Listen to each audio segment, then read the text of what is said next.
জুলুম এবং অবিচার যদি কেউ করে এর শাস্তি আখিরাতে যা আল্লাহ রেখেছেন তা তো হবেই, দুনিয়াতে নগদ শাস্তি ভোগ করা ছাড়া মানুষ পা নাড়াতে পারবে না। একজন জালিম দেখাতে পারবেন না যে জালিম জুলুম করতে করতে হাসতে হাসতে দুনিয়া থেকে চলে গেছে, তার ভেতরে ত্রাস সৃষ্টি হয়েছে, কোনো না কোনো ভাবে আল্লাহ তাআলা তার জীবনটাকে জীবন্ত জাহান্নাম করেছেন, অথবা অপমান অপদস্থ করেছেন, বা ভেতরে ভেতরে শাস্তি দিয়েছেন।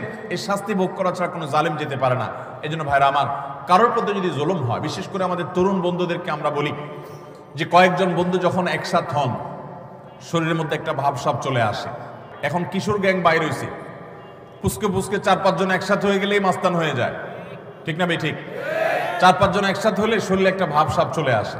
কয়েকজন মিলে শক্ত আছেন, একজন রিক্সাওয়ালা হয়তো 10 টাকার জায়গায় 15 টাকা চাইছে, 1 টাকাও দিলেন না, পুরো টাকা না দিয়ে চলে গেছেন। বেচারা ফেলফেল করে চেয়ে আছে, কিছু বলার ক্ষমতা নাই।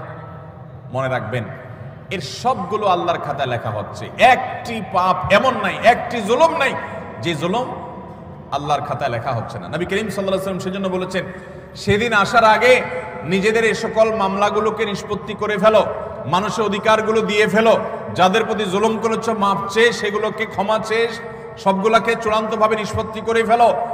যেদিন এগুলোর বিচার যখন আল্লাহ শুরু করবেন তখন কাউকে ছাড় দিবেন না।